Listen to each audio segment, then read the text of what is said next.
All right. Today is Tuesday, June 18th, 2019. It's my little sister's birthday today. I'm going to call her after this. Um, it is day 79. Day 79 of NoFap. I can't remember the last time I recorded one of these videos. It probably was like a week or two ago. So I want to just take a quick moment to just get my thoughts down. Yeah, so I can't really remember what changes I've experienced since the last time I recorded a video. So I'll just speak candidly. I feel great still. I still feel great. Um, I'm focused. I'm confident. I'm less anxious. And I'm less irritable. I feel at peace.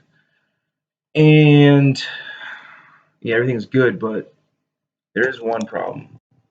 Um, the problem is not the masturbation at this point. I feel like after 79 days of not masturbating, um, I don't really feel the desire to do that.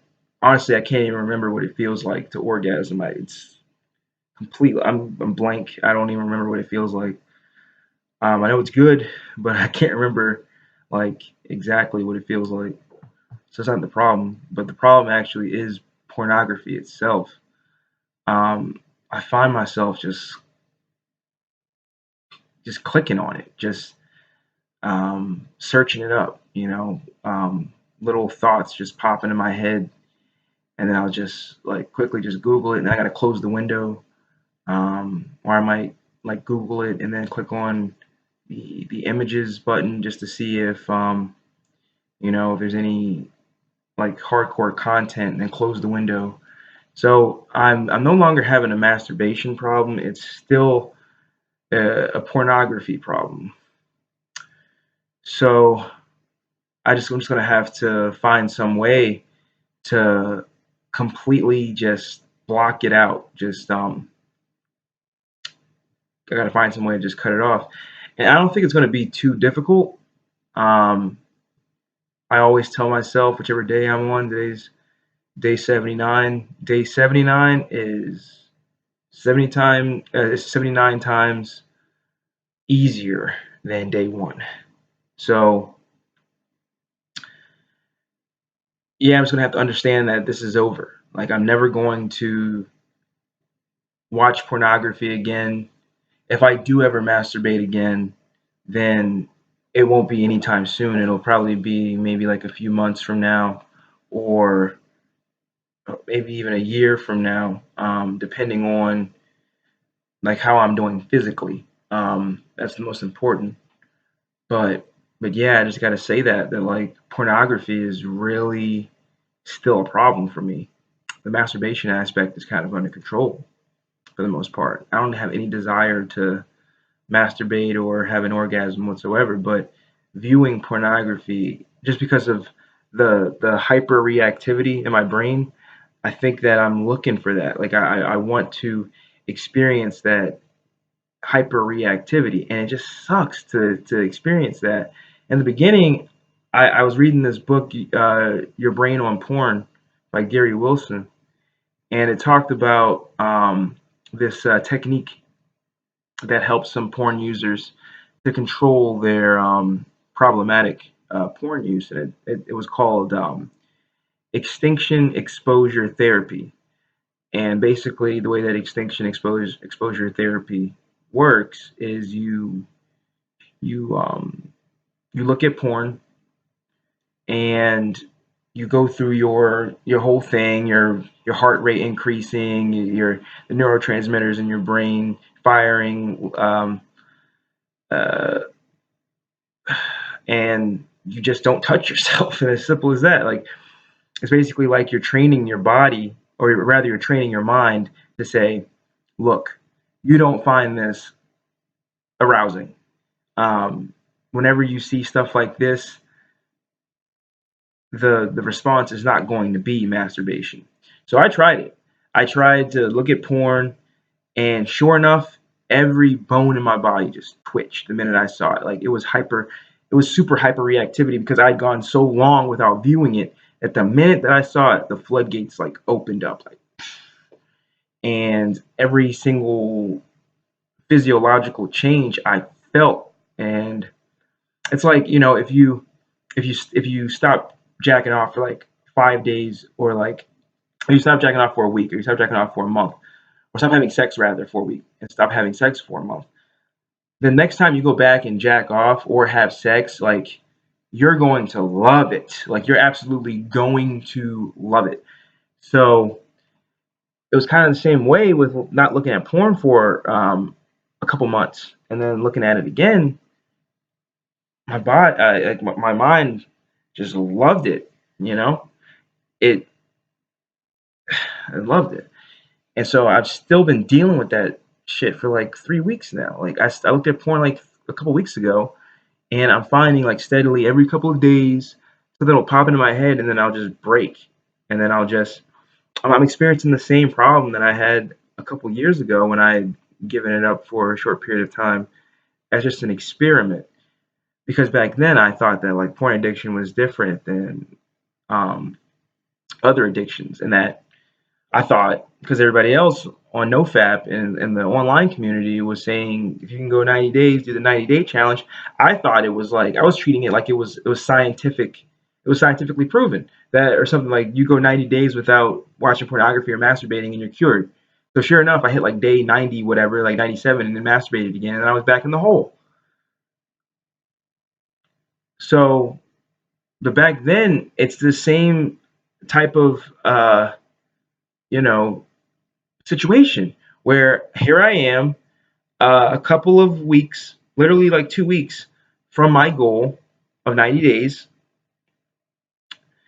and I'm looking at porn like towards the end. In the beginning, or a couple of years ago when I did 90 days, I was looking at Tumblr. Like, that, it was a total accident. I was on Tumblr. I didn't know of Tumblr back in 2013. I didn't know. I mean, I knew what Tumblr was, but I didn't know that like Tumblr was the platform that it was. Pretty much doing. You could put anything you want on there on Tumblr, and they're fine with it. I stumbled onto Tumblr, and I saw all this porn on Tumblr. It completely bypassed my web filtering that I was using in order to contain everything. Um, and the reason why web filtering isn't really going to work for me right now is just because, and I'm not using web filtering. Before I was using K9 Blue Coat, and there's all kinds of options out there. There's DNS options, there's Blue Coat, but this time I'm not using it because I can get around it too easily. Um, I treat shit like that like an obstacle to get around because I'm a gamer. So I'm always looking at things like an obstacle it just exists just to get around. So I'm actually kind of impressed with myself that I've gone 79 days without masturbating and not having a web filtering agent on my computer, or computers for that matter, because I have this computer here to my right. I've got a computer that I'm talking into right now. I've got two phones, one Apple, one Android. I've got too many I've got too many mediums that can access the internet. So this has to be purely just me wanting it. I don't have time for stupid web filtering. Um, but whenever I feel those effects in my brain, I know that I'm using porn still. That I'm using it. Like, I want to feel that rush of whatever neurotransmitter it is in my brain. I want my reward circuit to just kind of flood. So I know I'm really fucking up my progress whenever I look at porn, even for a second, or even give any of my energy towards a thought that um, involves porn. So yeah. But you know what? That's it. I'm not going to talk about that anymore. I just needed to make sure that I had this on video, that at day 79, I knew this was a problem and it needs some serious, um, you know, some serious addressing. I need to rectify that. I need to completely eliminate all viewing of any sexually explicit content. Because I can remember like the first month and a half, 2 months in, I actually forgot what porn looked like. I forgot like what a naked lady looked like. Like I completely forgot what a naked woman was in my head, even the women that I'd laid with. You know what I mean? Like I completely was out of sight, literally out of sight, literally out of mind. And now, I mean, I'm still damn good at controlling my thoughts. You know, I think that actually masturbating and having the orgasm is what, does you in. But still, I gotta stop looking at it. Going to the positives. Um, I'm still very spiritually um, connected to the world around me. My spirit is very um, I'm very present, and my spirit is visible. I can tell when I'm in conversation, and also I can see whose spirit is not intact. I can kind of see it when I look around. Before, I kind of looked at people and I always thought like, oh, they're just having a rough day. But now I can look at people and see their spirit and just see that they're having a really rough time. So my spirit is still high. I'm getting good things delivered to me all the time. A couple examples. I'm super happy about this. I don't know why. I shouldn't be because somebody's out of work, but somebody at my employer that was giving me a really hard time, and there was nothing that I could do about it. There's no one I could go to. There's nothing I could say to anybody. Like it was just one of those situations where you've got somebody that you work with that you just kind of, they're coming down one side of the hallway, you go the other way. Um, that person was let go from my job. I know I should feel bad about it because he's got because this person has you know obviously a family and you know needs work and everything. He really made my life difficult, my work life difficult. So I look at it as a blessing from the Most High. The way I look at it, I'm like, hey, I know you got your deal, I've got my deal. You weren't very good at what you did, and that's why you're gone. And in the process of not being good at what you do, you made my life very difficult as well. So I'm looking at it as a blessing from the Most High. So my work life has improved dramatically, but there's always a seed of equivalent exchange there via the law of compensation. So I'm sure that some more drama will go down at my job in which I am negatively impacted. But for now, I'm pretty happy about what just transpired. Additionally, last week was the Pride Parade, and my little sister, whose birthday is today, came to town. We watched Aladdin, which I didn't enjoy, but I told her that it was an okay film, and it was. She had a good time. Ate some Mediterranean, hung out, talked, and just caught up. And yeah, so that was a very good weekend. Um, this last weekend was Father's Day. I hung out with my father and my siblings and my father, and we ate at a really nice restaurant. Celebrated him, and hung out with my brother this weekend too. We watched The Matrix. We watched The Matrix. The first Matrix. We didn't watch the whole thing. We didn't watch the whole trilogy. We didn't watch Reloaded and Revolutions. But I actually told him to go back and watch The Matrix again because when The Matrix came out, I was like 8 when The Matrix came out. So I asked him to watch it again with me. And I had already seen The Matrix a million and one times, but he hadn't seen it since childhood. And I told him to watch it again because it's going to make more sense to him. And he can kind of attribute it to this world.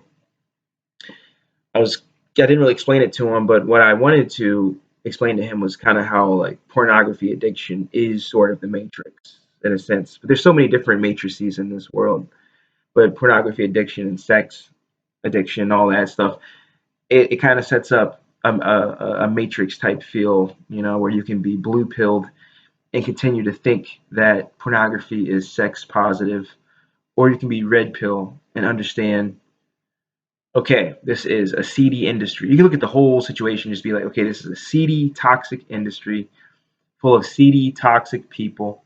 I'm not going to say that everyone in the industry, in the pornography industry, is seedy and toxic, but you're being vapid if you think that the vast majority isn't. I mean, look at the situation.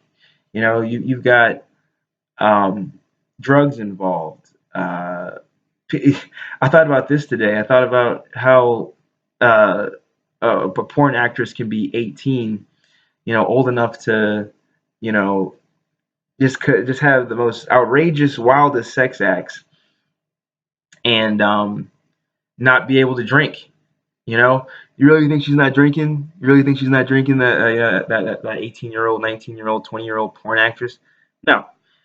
And all these porn actresses, they kind of put a lot of their formative years in jeopardy doing pornography. So if you look at it, the industry is not a positive industry.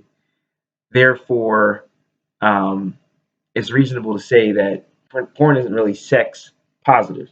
Additionally, on the way home from the gym today, I was reading Gary Wilson's book, Your Brain on Porn, and just kind of keeping with this idea of you know of the blue pill, so to speak. There's a rear guard. There's like a rear guard that's trying to portray the pornography industry, as sex positive. Um, I don't know why they try to uh, try to debunk studies um, that actually prove the point of pornography addiction being, real and valid. And I wonder who the hell is that for. But in the book, it basically kind of talks about how, and I am inclined to agree, that this generation, our sorry, this generation, online pornography is kind of like what generations in the early 20th century, had to deal with cigarettes. You know, when cigarettes first came out, everyone was smoking cigarettes. So there's kind of this social acceptance. Like whenever something's considered socially normal, everyone's doing it, you kind of assume that there's no negative physiological effects. If everyone's smoking, you think, oh, this can't be, bad for my lungs. This can't be cancer inducing. Um, it can't be. Everyone's doing it. And similarly, in 2019, as of recording this video, pretty much every guy that I know is beating off. I told one friend of mine about how I was addicted to porn. I let him know, because I'm so done hiding the fact that I'm addicted with porn. I've been on this journey for years. I want to scream it from the mountaintops. I'm a porn addict. I'm a porn addict, so that any other man that is a porn addict doesn't have to feel like shit. I mean, I've already been feeling like shit for some time. Well, being a porn addict is the worst thing ever. It you all the side effects that you have to deal with, and then you also have to deal with the worst part of it, which is knowing that you're like this for life. You're addicted for life. Your addiction isn't going to go away magically. You're going to have that problem for life. And you're going to have to, now you can't watch porn anymore and you can't masturbate because this is literally a monster you can't control anymore. Um, I told a friend about how I was addicted to porn, and I even shared with him some of the materials that had gotten me on this journey, which was Gary Wilson's TED Talk back in 2012 that I had watched and then completely changed me. And sure enough, he tried it himself. I didn't even recommend it to him. I was just telling him what I was, doing, uh, projects wise. And he sends me an email a few weeks later saying that he wants me to send him some of these videos that I've been working on. So because he tried it, I was having trouble, and I didn't consider him to be a porn addict at all. He had a nice girlfriend and everything. Seemed fit, very intelligent. I mean, I know I'm fit and very intelligent too, but um, he has better luck with women than I do. Um, but sure enough, he said he was having trouble. Not to say that porn addicts can't have girlfriends or anything. A lot of porn addicts do have girlfriends and wives. It's actually funny in that Your Brain on Porn book. It talks about how in 2016 there was uh, a study done that said that like a certain percentage, like I don't know the exact number, maybe like 15 or 20% of divorces were 15 or 20% of divorces that had been carried out had internet porn addiction cited somewhere in the reasoning for the divorce or whatever. So porn addicts can have girlfriends and wives and all that. But he was saying that he was having trouble, and I didn't think he was a porn addict really. So this is going to be a huge wake up.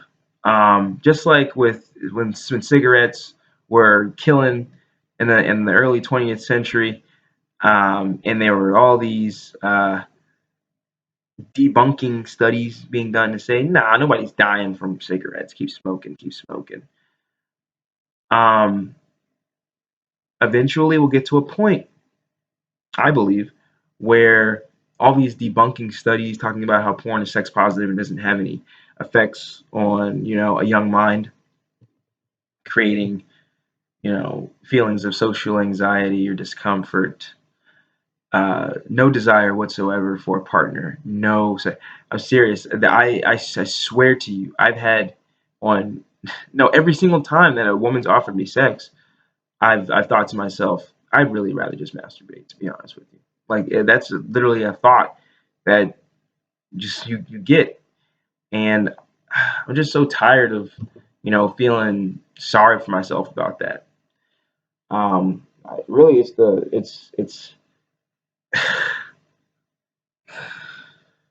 it's just crazy to think about how fucking screwed up my brain is off of this. But but yeah, I just wanted to do a video because I know it hadn't been a while, and I'm kind of slowing down with these, and I need to make sure that I'm getting everything out so that I can come back to this and really understand where my mind was um, at a certain point in time.